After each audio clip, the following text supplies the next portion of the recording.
Quand le président Alassane Ouattara transforme l'amitié en levier de puissance,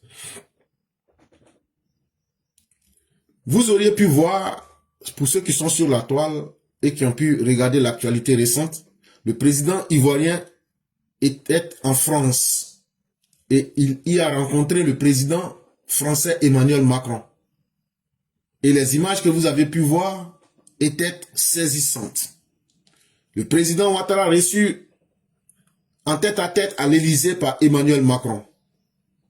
Non plus en simple partenaire institutionnel, mais en véritable pilier de la nouvelle équation africaine de la France. Derrière les sourires diplomatiques, c'est un basculement macroéconomique, géopolitique et stratégique qui se dessine, clairement au bénéfice de la Côte d'Ivoire. Et pour ceux qui savent lire dans les symboles, lorsque les deux hommes se sont rencontrés, vous comprendrez qu'aujourd'hui, ça, je préfère être franc, Macron est un dirigeant faible à la tête de la France. Et lorsque vous lisez dans la symbolique, vous comprenez aisément que le président Ouattara était en position de force. Il était accueilli, non pas comme un partenaire institutionnel, non pas comme un véritable président, mais comme aujourd'hui quelqu'un qui est un levier très puissant sur lequel la France peut compter aujourd'hui. Puisque quand on regarde le basculement économique en France aujourd'hui et la faiblesse du système français aujourd'hui, Alassane Ouattara devient un homme très important sur lequel la France peut compter. Et donc lorsqu'ils se sont rencontrés, ils ont parlé de beaucoup de choses. Ils ont parlé de l'économie mondiale, ils ont parlé de la géopolitique, ils ont parlé aussi des stratégies qu'ils ont tracées pour l'avenir. Et ne me dites pas que le président Ouattara ira discuter au détriment de la Côte d'Ivoire. Car Paris ne déroule jamais le tapis rouge par hasard. La Côte d'Ivoire est déjà la première économie d'Afrique de l'Ouest francophone. Les échanges commerciaux avec la France ont dépassé les 1,4 milliard d'euros en 2022, en progression constante, faisant du pays le 63e fournisseur de l'Hexagone et l'un de ses partenaires majeurs en Afrique subsaharienne. En langage d'économiste, cela signifie l'interdépendance croissante, structuration des chaînes de valeur, montée en gamme d'un partenariat, autrefois perçu comme périphérique. En langage politique, cela veut dire une chose simple. Abidjan n'est plus un dossier, c'est un acteur. Aujourd'hui, pour vous dire la vérité, à travers le président Ouattara, Abidjan, c'est-à-dire les dirigeants de notre pays et la Côte d'Ivoire elle-même, ne sont plus des dossiers pour les Français. Mais nous devenons aujourd'hui des partenaires avec lesquels il faut discuter. Et donc aujourd'hui, nous devenons des acteurs. C'est aujourd'hui, la France a besoin de renaître diplomatiquement dans le monde. La France aujourd'hui, quand vous voyez tout ce que vous voyez en France, l'économie française n'est pas au mieux de sa forme. Et qu'est-ce que la France peut faire si elle ne signe pas de nouveaux partenariats économiques? Et si elle ne cherche pas à avoir de nouveaux partenaires, que ce soit en termes politiques et en termes stratégiques dans le monde? Et aujourd'hui, la Côte d'Ivoire fait partie de ces acteurs sur lesquels la France peut réellement compter. Ce tête-à-tête intervient à un moment charnière, alors que le sous-sol ivoirien change d'échelle. Les découvertes successives d'hydrocarbures redessinent la trajectoire nationale. Le champ baleine, déjà en production, représente à lui seul 2,5 milliards de barils de pétrole brut et 3300 milliards de pieds cubes de gaz, avec une extraction dépensant les 62 000 barils par jour et près de 2 millions de mètres cubes de gaz quotidiennement. À cela s'ajoutent les gisements Kalao et les nouvelles découvertes sur le bloc CI 501. Additionner ces réserves, c'est projeter à moyen terme une capacité de génération des revenus qui pourrait, toute proposition gardée, rappeler ce que l'Angola représente aujourd'hui pour le Portugal. Et donc, quand on dit que la Côte d'Ivoire devient un acteur, Ça veut dire, tous ceux qui viennent vers nous, viennent jouer leur rôle et acceptent aussi que nous aussi, nous jouons notre rôle. Parce que dans un film, chacun a un rôle à jouer, donc tout le monde devient important.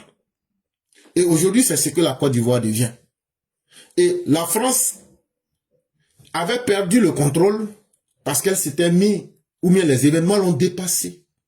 Mais avec aujourd'hui tout ce que le sous-sol ivoirien est en train de nous faire découvrir, avec aujourd'hui ce que nous découvrons dans nos eaux profondes en mer, que ce soit le pétrole, que ce soit le gaz, avec les tailles gigantesques que nous découvrons, la Côte d'Ivoire aujourd'hui devient un acteur qui est incontournable. Ce qui fait qu'aujourd'hui, les Blancs ont la technologie, mais ce que nous avons en ressources naturelles, eux, ils en ont besoin. Mais imaginez-vous si nous avions des dirigeants faibles. Alassane Ouattara n'est pas n'importe qui. Et c'est ça qui rend les choses intéressantes. Parce que c'est quelqu'un qui connaît les intérêts de son pays et qui sait comment négocier véritablement les intérêts de son pays. Et aujourd'hui, il ne négocie pas n'importe comment. Il met les cartes sur table pour que la Côte d'Ivoire puisse gagner. C'est vrai que nous n'avons pas la technologie, mais derrière, aujourd'hui, les ressources naturelles que nous avons, nous n'allons pas aussi les brader, ou bien nous n'allons pas signer n'importe comment des projets. C'est fait de façon responsable. Le seul dirigeant qui a pu réviser des contrats, c'est le président Alassane Ouattara. Les faux contrats que Laurent Gbagbo avait signés avec la France, c'est le président Ouattara qui les a revisités et qui a à nouveau demandé qu'on puisse écrire de nouveaux accords. Et donc quand on voit les pro-Gbagbo sortir pour dire n'importe quoi, ça nous fait rire. Et le père Martial en a déjà parlé plusieurs fois. Et donc, chers Ivoiriens, restez sereins. Aujourd'hui, la Côte d'Ivoire devient partenaire. Soit tu avances avec la Côte d'Ivoire, surtout pour le cas de Paris. C'est un peu comme l'Angola et le Portugal. Paris qui s'était mis, parce que Eni, par exemple, c'est une société italienne. Et Paris qui, à un certain moment, s'était mis un peu en retrait, se rend compte aujourd'hui qu'ils n'ont plus d'autre choix que de s'engager dans la danse.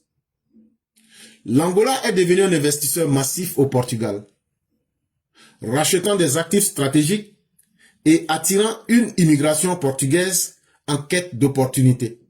La Côte d'Ivoire, elle aussi, se positionne pour jouer un rôle analogue vis-à-vis de l'Europe, et singulièrement la France. Le schéma se précise, des multinationales françaises solidement ancrées à Abidjan, un tissu bancaire et des services tournés vers la sous-région, et demain, des capitaux ivoiriens susceptibles de prendre des participations structurantes dans les entreprises européennes portées par une manne pétro-gazière. Ce n'est plus le récit d'une dépendance, c'est celui d'une symétrie de construction. Et donc, chers parents, ce qu'on est en train de dire ici, là, peut-être que ça peut vous paraître un peu trop grand pour être vrai, mais c'est la réalité. Quand je prends par exemple le cas de l'Angola, avec l'embellie en termes de possession de pétrole, l'Angola, aujourd'hui, a été un pays qui investit au Portugal.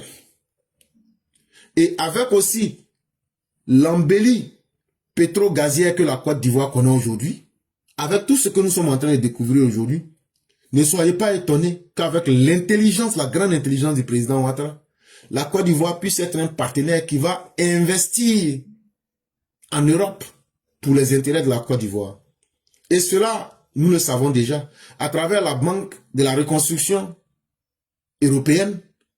Figurez-vous que la Côte d'Ivoire est actionnaire dans cette banque. J'en ai déjà parlé plus d'une fois ici. Et donc, tout ça grâce à l'intelligence de qui? Du président Alassane Ouattara. Dans cette dynamique, le pragmatisme du président Alassane Ouattara apparaît comme un avantage comparatif décisif.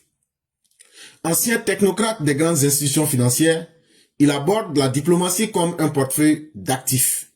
Sécuriser l'ancrage français, diversifier les partenariats énergétiques avec des groupes comme Eni, transformer les découvertes en infrastructures, en emploi, en recettes fiscales, en puissance budgétaire. Les chiffres du commerce bilatéral, en hausse malgré une balance encore déficitaire, préfigurent un rééquilibrage progressif, plus la Côte d'Ivoire renforcera la transformation locale et la production énergétique, plus la structuration des échanges évoluera en sa faveur. Et donc, la plus grande chance que la Côte d'Ivoire a aujourd'hui, c'est d'avoir un dirigeant sérieux, un dirigeant qui sait anticiper et un dirigeant qui sait ce qu'il faut réellement faire. Ça veut dire quoi? Le pétrole, l'or, tout ce que nous découvrons, c'est bien. Mais il faut diversifier les partenaires. Là, quand c'est comme ça, il n'y a aucun partenaire qui pourra vous faire du chantage. Alassane Ouattara l'a déjà fait. Tout ce qu'on découvre là, c'est bien. Mais quand on regarde l'histoire des pays comme le Nigeria, où l'or est devenu le sang du Nigeria, parce que les dirigeants politiques sont vite tombés dans la corruption, qu'est-ce qu'il faut faire? Il faut protéger les ressources naturelles en les transformant en emploi, en les transformant en recettes fiscales, ça veut dire gagner des impôts, et en les transformant en puissance budgétaire. C'est très important. Et donc derrière cette découverte-là, quand on va signer des partenariats, il y a des accords de formation de nos populations. Pour dire, oui, on a découvert, vous allez venir extraire, voilà ce que vous allez faire, voilà ce que l'État va gagner. Mais voilà le nombre de personnes qu'il faut former dans le domaine. Donc il y a tout ça qui existe. Parce que c'est tout cela qui va nous permettre d'arriver à un rééquilibrage progressif. Et la Côte d'Ivoire va continuer sur ce chemin-là.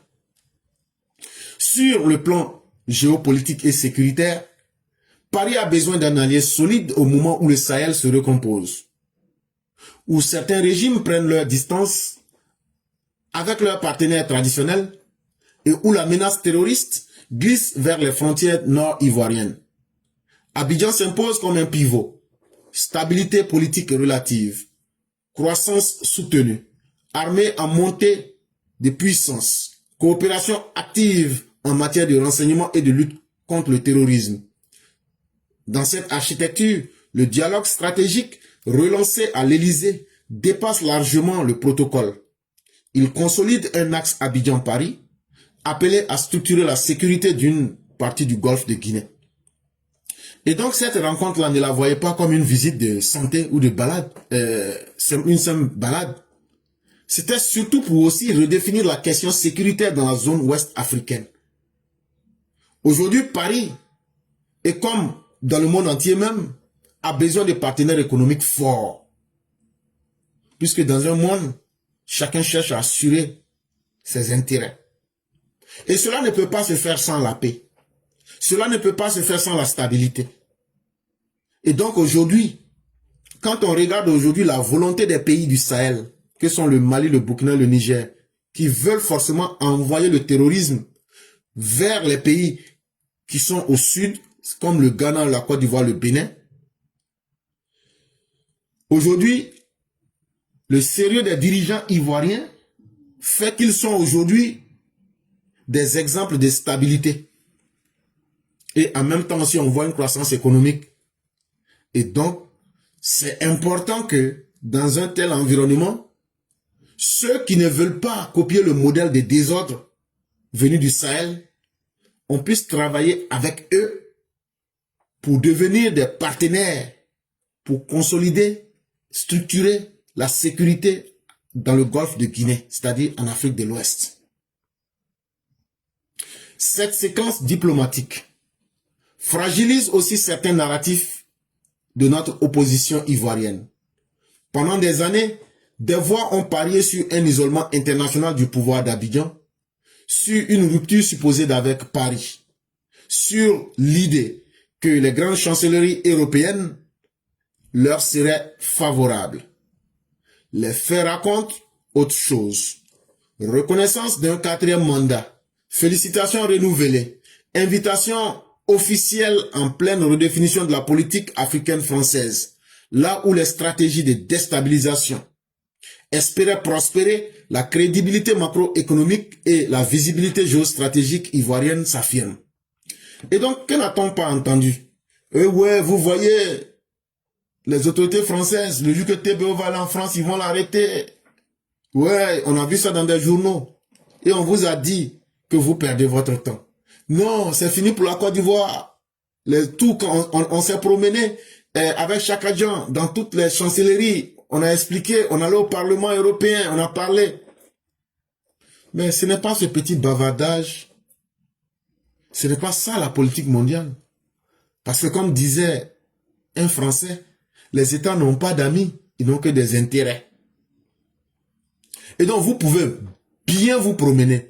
Vous pouvez faire ce que vous voulez. Vous pouvez visiter toutes les chancelleries européennes et venir dire à tous les médias ce que vous voulez dire. Mais la dure réalité qui s'impose, c'est que avant de se choisir des amis, les pays se choisissent d'abord des intérêts. Et aujourd'hui, quand on regarde la stabilité, la crédibilité macroéconomique en Côte d'Ivoire, la visibilité géostratégique des autorités ivoiriennes, cela force à négocier et à être avec ces autorités-là plutôt que d'être avec des bavards et des gens qui ont déjà dirigé et qui n'ont été capables de rien prouver en termes de positivité.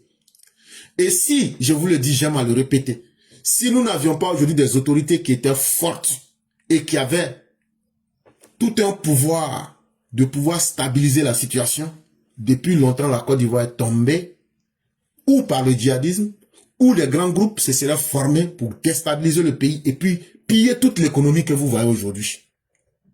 Et c'est en cela qu'il faut remercier le président Ouattara de par sa force et de par sa constance en maintenir le pays. Ce qui se joue aujourd'hui dépasse la simple symbolique diplomatique. Il s'agit du passage de pays émergents prometteurs à une puissance africaine incontournable. Les indicateurs convergent. Croissance économique robuste, centralité régionale, montée en puissance énergétique, attractivité diplomatique. Donc, ne voyez pas la Côte d'Ivoire comme 322 462 km². Voyez la Côte d'Ivoire comme cet enfant qu'on a mis au monde et l'enfant qui a pu dépasser tous les rêves de ses parents. La Côte d'Ivoire, certes, est un petit pays en taille physique, mais chaque fois que la Côte d'Ivoire obtient un grand dirigeant comme Félix Houphouët-Boigny, comme Alassane Ouattara, la Côte d'Ivoire devient plus grande que les 322 462 km². Chaque fois que la Côte d'Ivoire obtient des dirigeants qui n'axent pas, qui ne mettent pas leur politique sur la division des Ivoiriens, la Côte d'Ivoire devient automatiquement grande. Chaque fois que la Côte d'Ivoire obtient des dirigeants qui savent réfléchir et qui ont un minimum d'amour pour les Ivoiriens, la Côte d'Ivoire devient un pays qui devient grand. Et aujourd'hui, avec le président Alassane Ouattara, on ne parle plus d'un pays émergent en termes de promesses, mais la Côte d'Ivoire devient une puissance africaine incontournable. Pourquoi les États-Unis sont avec nous? Pourquoi aujourd'hui, si les États-Unis sont avec nous, dirait quelqu'un, mais si Dieu est avec vous, est-ce que vous avez besoin de demander l'audience aux anges? Je ne crois pas. La Côte d'Ivoire est en train de devenir incontournable parce qu'aujourd'hui, la forte croissance économique soutenue par l'intelligence de l'homme Alassane Ouattara fait que tous ceux qui sont intelligents, voyant tous les problèmes dans le monde aujourd'hui qui sont liés à l'économie, on se dit, mais celui qui réussit chez lui là, pourquoi ne pas aller chez lui aussi pour voir ce qu'on peut gagner? La Côte d'Ivoire aujourd'hui devient une puissance africaine parce que elle s'impose comme un acteur régional sur toutes les questions. Est-ce que chaque 3 mois, M. Simon ne vient pas pour discuter des questions des pays du Sahel et des pays de l'Afrique de l'Ouest en Côte d'Ivoire? À l'époque de Félix Houphouët, c'était la même chose. La Côte d'Ivoire s'impose comme une puissance africaine incontournable avec la montée en puissance énergétique. Aujourd'hui, avec tout ce qu'on est en train de découvrir, Kalao 1, Baleine 2, etc., etc., on a découvert la mine d'or Koné, on a découvert ceci. Ça fait qu'aujourd'hui, toutes les grandes multinationales du monde regardent la Côte d'Ivoire et elles se disent, qu'est-ce que nous pouvons venir faire pour aussi profiter de cette manne et de cette opportunité. Et donc, en tant qu'une puissance énergétique, la Côte d'Ivoire devient une puissance africaine incontournable. Et aussi, sans l'oublier, quand vous avez des hommes forts, des hommes structurés, cela ne peut que renforcer votre diplomatie. Et aujourd'hui, est-ce que quand toi-même tu regardes depuis le campement, quand toi-même tu regardes comment le président Ouattara est traité dans le monde et comment il gère le pouvoir, est-ce que ça te donne pas envie? Mais avant lui, c'était pas comme ça. Avant lui, la Gbagbo et Bédié étaient des gens infréquentables. La Côte d'Ivoire faisait honte. Mais aujourd'hui, là, grâce au prestige, grâce à l'intelligence et grâce surtout au savoir-faire du président Alassane Ouattara, la diplomatie ivoirienne a retrouvé aujourd'hui toutes ses lettres de noblesse. Ce qui fait qu'aujourd'hui, là, la Côte d'Ivoire impose le respect. Et c'est ça qui fait que elle est devenue une puissance africaine incontournable. Si l'Angola a pu, en une génération, inverser le rapport de force économique avec son ancienne puissance coloniale, rien n'interdit d'imaginer demain une Côte d'Ivoire dont les capitaux irriguent des pans entiers de l'économie européenne, pendant que les Européens traverseraient la Méditerranée pour chercher des opportunités à Abidjan. Et chers parents, ce qu'on est en train de vous dire là, ce n'est pas une fiction. Quand un pays trouve des dirigeants qu'il faut, et un pays a une vision éclairée comme celle du président Alassane Ouattara, en termes de positivité, en termes de bon, en termes de bien, tout est possible. Parce que l'Angola l'a réussi. L'Angola, en moins de 25 ans, sinon tout au plus en 25 ans, a inversé les rapports entre lui et le pays qui a colonisé l'Angola qu'on appelle le Portugal. Aujourd'hui, l'Angola fait, dans l'économie du Portugal, l'Angola est l'un des plus grands investisseurs. Et aujourd'hui, c'est à cela que la Côte d'Ivoire est en train d'aller. Comment nous allons irriguer, comment nous allons investir les capitaux de l'État ivoirien dans l'économie française pour pouvoir être des partenaires économiques de la France. De la manière eux viennent chez nous, nous aussi on va investir chez eux. Et comme ça, là, l'économie ivoirienne devient plus puissante. Et demain, ne soyez pas surpris que ce sont les Français et les Européens qui vont traverser la Méditerranée pour venir taper la porte pour dire nous sommes à la recherche d'opportunités en Côte d'Ivoire. On vient chercher un boulot en Côte d'Ivoire, comme de la manière les Ivoiriens vont chercher du boulot en France. Rien n'est impossible si on se met au travail. Dans cette perspective, la rencontre Ouattara-Macron du 24 février 2026 ne révèle pas du simple agenda protocolaire. Elle constitue un signal lisible dans les chiffres, lisible dans les recompositions régionales, lisible aussi dans la fierté d'un peuple qui voit son pays gravir marche après marche les échelons de la hiérarchie des puissances africaines. Et donc, c'est possible et c'est faisable. Et c'est pourquoi nous avions soutenu le président Alassane Ouattara. Parce qu'un homme de vision et un homme d'action concrète qui apporte aujourd'hui des résultats. Et à travers cette visite, pour ceux qui savent, comme je l'ai dit, comprendre la symbolique, il y avait beaucoup de choses à dire et il y avait beaucoup de choses à voir. Et la Côte d'Ivoire est sur la bonne voie. Et la Côte d'Ivoire, sous la houlette du président Alassane Ouattara, nous donne de la visibilité en termes de recomposition géostratégique, en termes de partenariat international, en termes même de fierté aujourd'hui. L'Ivoirien a retrouvé sa fierté. Et l'Ivoirien sait aujourd'hui il va. L'Ivoirien aujourd'hui serait surpris que la Côte d'Ivoire se retrouve dans le désordre. Et l'Ivoirien ne pourra plus l'accepter. Mais pour cela, il faut des dirigeants responsables. Et les dirigeants responsables, ce ne sont pas ceux qui viennent pour crier, ce ne sont pas ceux qui viennent pour faire des promesses, mais c'est ceux qui viennent pour dire, voilà ce que nous allons faire aujourd'hui. Voilà ce que nous ne vous avions pas dit, mais voilà où nous sommes arrivés. Combien d'Ivoiriens s'imaginaient que la Côte d'Ivoire pouvait investir dans la Banque européenne de la reconstruction des investissements?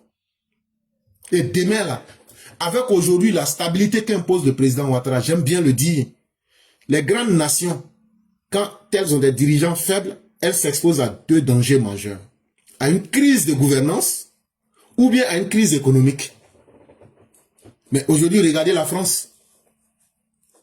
Est-ce que les dirigeants politiques français sont à la taille politique de la France? Regardez les revers que la France subit. En réalité, aujourd'hui, là, je vais simplifier la question, mais ça va vous choquer. Je parle de symbolique, mais ceux qui savent lire les symboles, là, en réalité, là, c'est Alassane Ouattara qui dirige la France aujourd'hui. Quand je vais dire ça, d'autres vont attraper leur tête, ils vont tomber en transe. Mais Dieu connaît la vérité. En réalité, aujourd'hui, là, l'économie française est soutenue et guidée par le président Ouattara. C'est pourquoi j'ai dit, vous les Ivoiriens, vous avez une chance que vous ne pouvez pas imaginer. Les Français, là, ils sont pas bons, hein. Mais quand ils ont besoin de toi, là, ils n'ont pas, quand tu as besoin de quelqu'un, même ton ennemi, là, n'a pas autre choix. Aujourd'hui, là, Alassane Ouattara, là, pour ce qu'il représente à lui seul, et puis pour le réseau qu'il a dans le monde, là, et avec les dirigeants français faibles aujourd'hui, la France vit une crise économique. La France vit une crise diplomatique quand on voit des pays voyous comme ceux du désert aujourd'hui défier la France. Je vous le dis en vérité, le vrai président de la France aujourd'hui s'appelle Alassane Dramane Ouattara. Je n'ai pas dit le président de la Côte d'Ivoire. J'ai dit le vrai président de la France s'appelle Alassane Dramane Ouattara. Parce qu'aujourd'hui, là, ne serait-ce qu'à lire dans la symbolique, vous voyez, Macron a besoin d'hommes comme Alassane Ouattara, sinon la diplomatie française s'écroule, l'économie française s'écroule. Ce que je dis là, ça dépasse les esprits périphériques. Je parle ici aux hommes intelligents et aux hommes qui savent lire et comprendre le monde. Est-ce que ce n'est pas mieux que la Côte d'Ivoire reste sur ce chemin-là? Et pour que la Côte d'Ivoire puisse rester sur ce chemin-là, c'est le ministre TBO, le vice-premier ministre, ministre de la Défense actuellement. C'est lui qui pourra continuer cela. Parce que quelque part, il a le même pédigré que Alassane Ouattara. Il est très bon aussi en économie. Et c'est quelqu'un qui apprend vite. Et c'est quelqu'un qui a déjà fait ses preuves. Et c'est quelqu'un en technique de négociation. On ne peut plus lui mentir. Ça, tu peux tout faire, hein, mais faut pas aller dans ça avec lui. Oh, parce que pour aller négocier des armes, c'est pas un jeu. C'est pas un monde facile. C'est pas un monde facile. Tu t'amuses, on va te vendre de fausses armes, on va te vendre des armes en plastique, on va te mentir. Mais un homme qui a toute cette intelligence et qui arrive à maintenir l'environnement sécuritaire dans une zone ouest africaine qui est minée par le terrorisme, où depuis 2022, je vous disais que ces gens-là, ce sont des terroristes, ils vont créer des états de proto-djihadistes. Voilà ça aujourd'hui en face de vous. Mais pourquoi ces gens n'arrivent pas à pénétrer la Côte d'Ivoire? Ça demande une très grande intelligence. Et donc, ça veut dire que aujourd'hui, ce dont la Côte d'Ivoire a besoin, la Côte d'Ivoire n'a pas besoin d'un président. La Côte d'Ivoire a besoin d'un homme fort, d'un homme intelligent et d'un homme de vision à la tête de ce pays pour continuer ce travail-là. Et chers Ivoiriens, nous vous disons merci de nous avoir suivis.